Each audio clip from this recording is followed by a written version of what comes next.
স্বাগত মোৰ অন্যতম লগলৈ তো গাইজ ৰাতুল মই আৰু আমাৰ স্বাগতকাৰ আহিছে তো আমি গৈ আছোঁ এতিয়া কোকৰাঝাৰ তো কোকৰাঝাৰত কিয় গৈছোঁ আপোনালোকক সেইদিনাখনে কৈছিলোঁ যে আমাৰ BTC ফৰেষ্টৰ ইণ্টাৰভিউ আছে তো গাইজ বলকচোন আমাৰ BTC ফৰেষ্টৰ যেখানে ইণ্টাৰভিউ দিয়া জেগা তো জেগাখিনি আমি চাওঁ কেনেকুৱা তো ভিডিঅ'টো লৈ শেষলৈকে চাই থাকিব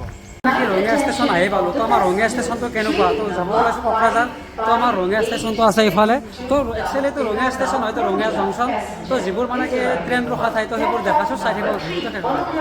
ৰঙিয়া জংচনটো মানে এইটো আমাৰ ৰঙিয়া জংচনটো তো ইফালে আছে পূৰা মানুহবোৰ পূৰা ৰখি আছে আৰু ইয়াত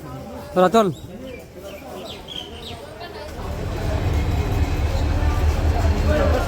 তো মানে কি আমি ৰঙিয়া ষ্টেচনত ৰখিছিলোঁ তো ৰঙিয়া ষ্টেচনত মানে ৰখি পেলাই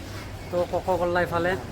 তো আনফালে আছে আমাৰ চিপছ তো এইবিলাক খোৱা মজাই বেলেগ আৰু এখন ৰেল আহে তো ৰেলৰ পিছফালে মানে কি কেনেকুৱা এটা ভয়ানক পৰিস্থিতি আপোনালোকে দেখিছে নহয়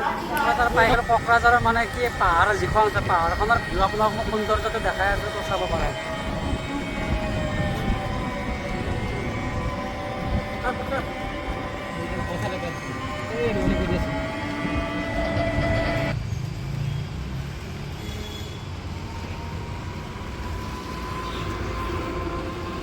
তো গাইজ যিহেতু আমি পুৱাই একো খাই যোৱা নাছিলোঁ তো ৰেলত যাই আছিলোঁ পূৰা গা চা পেলাই গৈছিলোঁ ৰেলতো একো খোৱা নাই যিহেতু লেতেৰা পেতেৰা হৈ থাকে তো গাইজ সোমাই গ'লোঁ হোটেলত এতিয়া BTC ফৰেষ্টত ৰানিং কৰিব গৈছিলোঁ তো আমাৰ ৰানিং আৰম্ভ হৈ গ'ল তো ইফালে আছে ৰাতুল ইফালে আছোঁ মই তো আমাৰ ৰানিং পূৰা ষ্টাৰ্ট